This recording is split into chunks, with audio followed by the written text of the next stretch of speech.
Oh, hi. How are you? I'm Dan Aykroyd, and this is my colleague, Eddie Those Murphy. are the exhibitors? I told you we shouldn't have committed everything, you asshole! This movie should play in your theaters for a very long time because we think it's a comedy. We think we're making a comedy. We think it's funny. And some of the stuff you're going to see tonight is, of course, work print because we're still working on the film, but... It's funny stuff after, we finish it. Yes. In the beginning. We haven't shot any... You might look at it, this shit ain't fun, but it's funny when we trust us. We haven't actually... That's why you should trust us. Yes, trust us. You are making a career decision here. Now, you'd better think about it, because it's something that you are going to have to live with for the rest of your life. Anyway, we're here working on our latest project, Trading Places for Paramount Pictures. We're about halfway through production right now. Thanks a lot. How you like a stump in your ass? Stay out of here! You got a lot of soul. Appreciate it. So, what, you working on a picture now? Yeah, I'm doing a movie of Bellamy and Don Amici. I know those guys. Dan Aykroyd. I don't know him. Well, he's you, so you probably don't know him. It's, Eddie Murphy's here. I know the kid. Jamie Lee Curtis, a beautiful young... With, Isn't that something? They're so know. big, they're hanging. In Halloween, you couldn't see him because she's running and she got a hanger. But we took care of that in this movie, one. They're hanging out and you can love it. It's good. Eddie Murphy, a very funny Schwarzer, who's, what can I say, the hot kid on the block and now. Denham Elliott is a butler. A very funny fellow with a cock tremendously long. I didn't know that about him. Oh, Denham Elliott, it's this. I was in the bed. I said, what is it? You're sick? He says, it's my cock. I said, well, Okay, you don't have to go into it's it. a tremendous thing. And Kristen Holby, a lovely girl. A chick's model, a lovely chick, son. but nonetheless marvelous. We're going to have a great life. Excuse me, sir. What is it now, Coleman? Will you be needing me any more this evening, sir? No. I think I have everything I want. Good night, sir. It's being directed by John Landis. John Landis, a marvelous boy. Sell 200 April 142!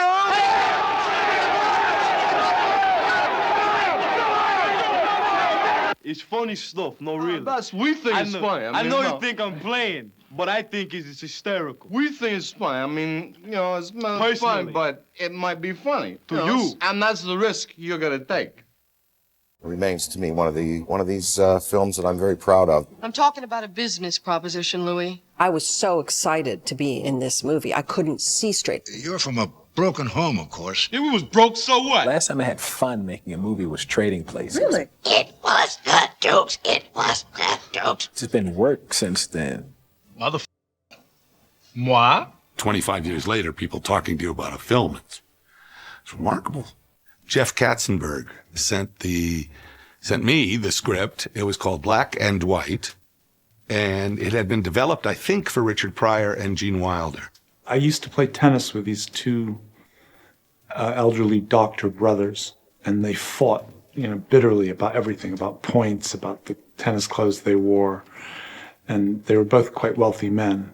Tim used to say, there's something about those guys that I think we should incorporate into a story. We need to make them characters because they're very funny, they're very unique. I had the idea of them arguing about nature, nurture, and them being sort of rather diabolical and willing to go to these lengths to win a dollar bet. What they're going to do is somehow they're going to make this bet, and there's a black guy and a white guy, and they change their lives. They make the bet, and they change places with them. But he said, I don't know what kind of work they do. I don't think they should be doctors, and I don't know the sort of details of it. And I've been reading this book about the commodities market. Well, this is it. The last bastion of pure capitalism left on Earth. We've never seen a movie about that's kind of set in that world. After that, then we kind of sat down and started to work out the story. It was clearly The Prince and the Pauper, Mark Twain. Are we talking about a wager, Randolph? I saw it as an opportunity to do one of those 30s social comedies, those like Frank Capra pictures, in terms of, this is much more about class than race. And I thought, I'd love to do this movie. Race is like America's sort of Achilles heel, so we thought if we could deal with race and, social class in a sort of, comedic way, because race makes people nervous. So if you can do it in a funny way, you can kind of expose it for what it is. Step inside, nice and warm in here.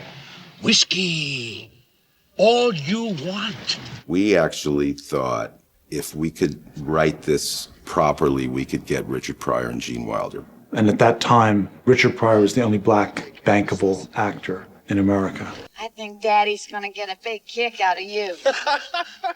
So a movie about a black guy and a white guy, the studios were very, what if we can't get Richard Pryor, then it's over. There's a new sheriff in town. 48 Hours had just previewed.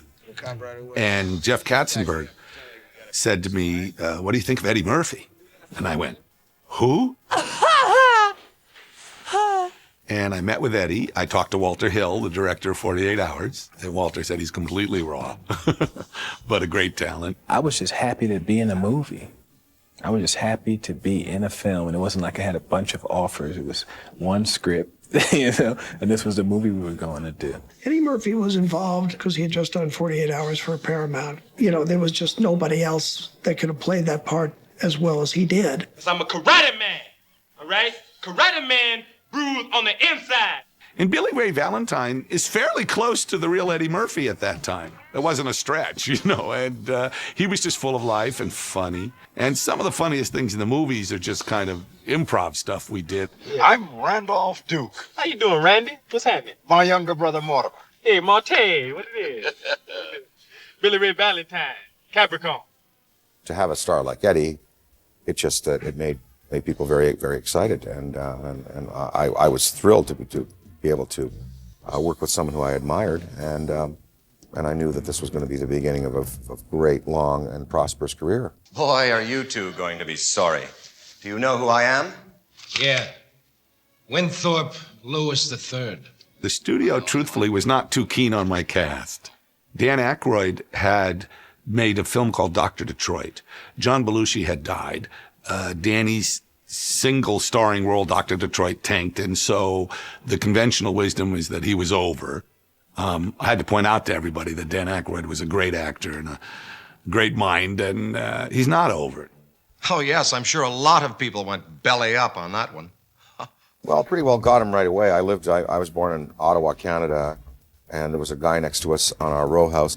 He worked for the Department of External Affairs, and he sort of had that very correct kind of thing. It was an exaggerated version of Lewis, really. So I sort of took that and brought it down to that New England thing you see so much, and that Wall Street WASP, Connecticut thing that you get in New York, George Plimpton kind of thing. He was wearing my Harvard tie. Can you believe it? My Harvard tie. Like, oh, sure, he went to Harvard. I loved working with him. I really felt just a wonderful, it shows in the movie. We really liked each other. He had the courage to play Winthrop as an asshole. I mean, what I like about his performance is he's an asshole at the beginning. He's the same asshole at the end. The difference is because of his experiences, his perceptions, but he's the same guy. I mean, he hasn't, he's still got that stick up his ass, You're a prostitute. The only criticism I would have of Trading Places' screenplay, but then again, pretend it's the 30s, is the character of Ophelia is a complete fantasy. This hooker with a heart of gold who looks like Jamie Lee Curtis and takes you in. I mean, this is men writing a script. I've saved $42,000 and it's in T-bills earning interest. I figure I got 3 more years on my back. I'll have enough to retire on. Rather than the hooker with a heart of gold, you see, since it was the 80s and it was that sort of era of greed, and we wanted a hooker with the mind of a financial investor. We thought that would be a really interesting new way to try to deal with that. And so I needed someone who could bring that off. And I thought Jamie was unconventional enough and sexy enough and funny enough, she's smart and funny, that she could make it work. The studio was not happy with me. There would be no way in the world I would have gotten this part. Not any chance in hell that I would have gotten this part. Because she was a scream queen. It was only because John Landis went, I know this girl's funny and I really think she'll be great. And it's all him. 100% John Landis. I help you get yourself back on your feet and you pay me, in cash, 5 figures. She brought the compassion, her heart of gold, her acting ability, her beauty in skin and in visage. Well, you know, obviously there was this whole element of me being a little unclothed a couple moments, which was a first for me and was very nerve-wracking. Her nudity got such unbelievable response in terms of, it wasn't such a big deal. It's, you know, it's so brief, and it was like, it was interesting. It was like, you know, everyone in the theater sort of goes, hello, you know, everyone wakes up all of a sudden. And Steve Martin said to me, he said, I saw Trading Places. And I'm like, yeah? He said, I was like this. Jamie Lee Curtis, who knew? Thank you, Steve. I suppose you think Winthrop, say if he were to lose his job, would resort to holding up people on the streets? No, I don't think just losing his job would be enough for Winthrop. I think we'd have to heap a little more misfortune on those narrow shoulders. John Landis was always a big fan and quite close to, he had known Ralph Bellamy and thought he'd be great for Randolph Duke. And we thought that the Mortimer Duke character would be best served by Ray Milland. Well, unfortunately, we could not get Ray insured. So we were in a bind for the other Duke brother. And my whole thing was, well, who was a big star of the 30s and 40s and who had never played a villain? So I was thinking, Don Amici. Don Amici never played a villain. With his genes, you can put Winthrop anywhere and he's going to come out on top. Breeding, Randolph, same as in racehorses. It's in the blood. We discussed the part. He had one issue, which is there's a scene toward the end when the Duke brothers, the Ralph Bellamy character, has a heart attack, falls to the floor, and Alfred Drake says, the head of the exchange says, your brother. And he says, him, you know. And Don said, I don't think I could say that.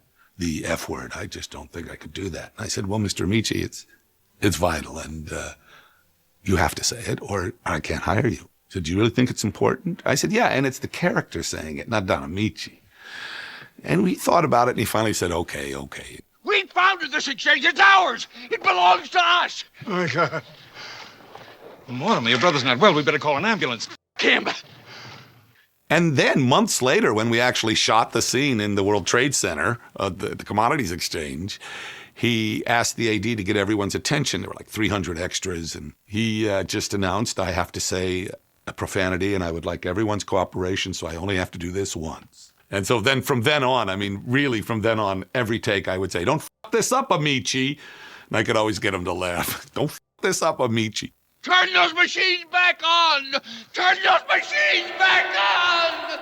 The whole vibe of the set, when they were on set, was different because you don't mess around with these people. These people are serious about their work. They're incredibly good at it. And of course, they were thrilled to be in a kind of wild comedy that they got to be these outrageous characters. But boy, watching John Landis be around those men, because John loves movies and loves the history of movies and knew every movie these guys had made. Jamie's quite right. I adored them. I wanted to just talk about, and then what did Cary Grant say, you know? What was it like on The Wolfman? I mean, these guys had just such extraordinary careers, and I was enamored of them probably, but I had no problem telling them, that sucked, you know? What a scumbag. Denham Elliott, when I cast Denham, they were like, you know, he's not funny. Why not Benny Hill? Denham Elliott, who played Coleman the butler, was a wonderful, wonderful British actor with that very dry, sarcastic, you know, sense of humor. No dessert, sir. You have it. Thank you, sir. Denham Elliott, a great English actor with that tradition of the British theater and British film, having him there and having his presence there gave me something to step up to be able to share those scenes with him. In charge of security is Mr. Clarence Beeks, head of Lyndhurst Security. Clarence Beeks! Clarence Beeks' character, it was a really wonderful villainous role. I'll rip out your eyes and piss on your brain. Clarence Beek's the bad guy. Someone had the idea of let's hire G. Gordon Liddy. The character is really based on G. Gordon Liddy, who orchestrated the Watergate burglary.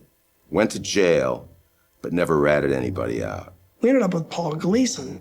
Paul was absolutely fantastic. Bunch of weirdos. We're gonna take a little walk. And don't try anything funny or the whore loses a kidney. Let's go. There are moments I like very much. I mean, just silly stuff. I like silly. You know, like when they exchanged the briefcase on the train. Who is it? Open the door, man. Just Abbott Costello stuff cracks me up, you know. Windsor!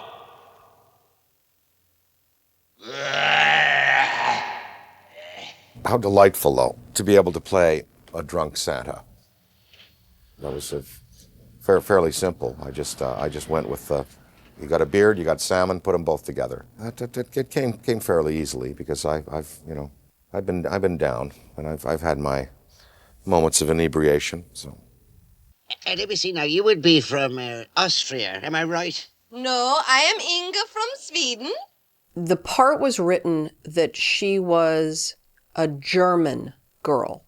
And I don't do accents particularly well. And I just remember saying, hey, John, what do you want me to do here? He goes, what do you do? I was like, well, what do you mean? Well, like, what accent do you do? I was like, well, French? No, that's not going to work. And I said, I don't know, Swedish? He goes, great, make her a Swede.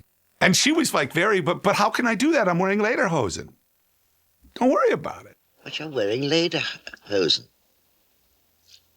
Yeah, for sure, from Sweden. It's silly. I was outside for quite a bit in that cold rain, and I'm loving every minute of it, of course. I was so happy to be there playing that drowned cat scene on the street corner. I don't think I've done anything as rewarding since. My all-time favorite thing in the whole movie is when Eddie's sitting at the bar and the guy comes up and goes, hey, you the mother I was gonna call. And Eddie looks at him and goes, Mother moi? There it is. There's the movie right there. Mother moi. The head of the studio at that time and someone else were horrified when they saw the movie. They said, Danny's in blackface? There'll be riots across the country. That's ridiculous. That was one of the executives who was deeply appalled by a man being sexually molested by a gorilla. And I said, it's a joke and it goes by very quickly. But the first preview was very successful and all went away. And everyone was a genius. So the soundness of the movie itself and how it came across to the audience and its pacing and the way it was cut and its quality just began to sell itself, and the word of mouth spread that this was something that was not to be missed. So we all got on for the ride on that one. It was the biggest thing that ever happened to me.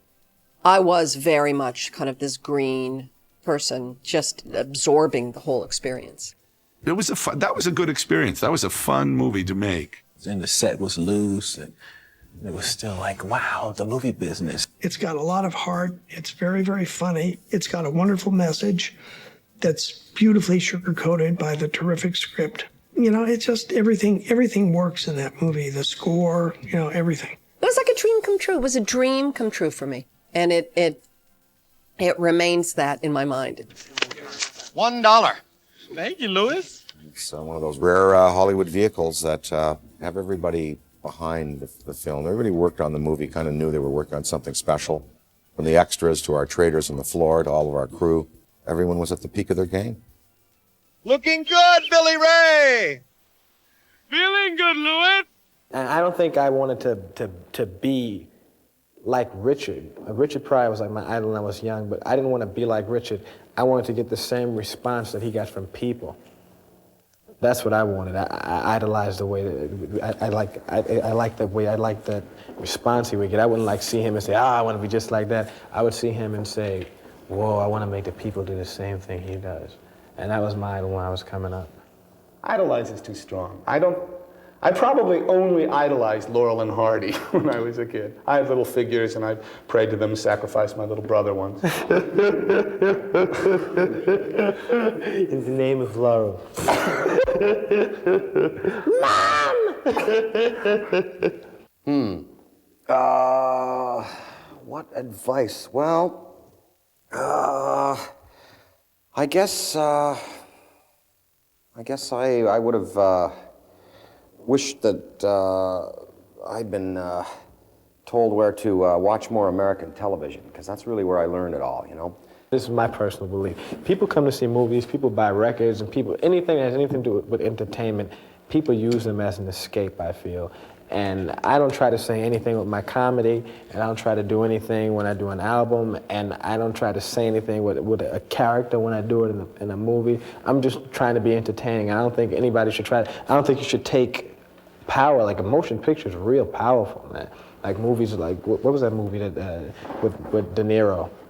Taxi Driver. Yeah, people are saying that this guy went to a taxi driver and went out and was like, I want to be like, went and shot the president. Motion picture is real powerful. I don't think you should say anything with it. Just do it and be entertaining and be funny. That's why I feel. I don't want to say anything with I don't want to preach. Hooker with a heart of gold. I think all hookers have a heart of gold. I hope so. I mean, you kind of almost have to, because it's such a cold thing that they do in a way. And I think that they probably all have a heart of gold underneath it. You shouldn't follow advice. Because that's our advice. Everybody, take our advice, don't follow advice. Because everybody's life is different, everybody's got different, if something works for John, doesn't mean it's gonna work for me.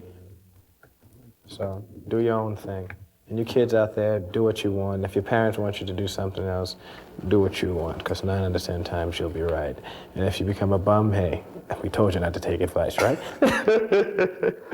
I always felt that I wanted to give back, because my parents put up with an awful lot of, what shall I say? Well, there's a definite word for it. I won't say it here, but they put up with hard times for me, and so now, in these later years here now, I'm able to kind of kick back and give back to them a little bit, and that's one thing that I always wanted to do and have been able to do. You know what's strange? When I went to do 48 Hours, that's the first film I ever did. You know that already. When I went to do that movie, I was like, oh, how am I gonna make this transition from comedy to serious acting? Because there were scenes where I had to be serious. And I went and I did it, and it was really easy. And I was like, there's nothing to this acting thing. It's easy. And then I come to the set here. Comedy is so much harder to do. The comics who did serious acting, Bing Crosby, were really good, really good. And most straight actors who attempt comedy fail miserably. It's easier to turn on that anger. It's easier to look, I guess, because so many people there aren't many people that are happy about things. It's so easy to turn that anger on. It's so easy to look in and say, I'll rip your goddamn lungs out, and look serious when you do it than to look and comically say, I'll rip your lungs. It's much easier to be. It's okay, they serious. can cut that. You can cut that out. Do you feel that either? It's okay, they'll cut that out.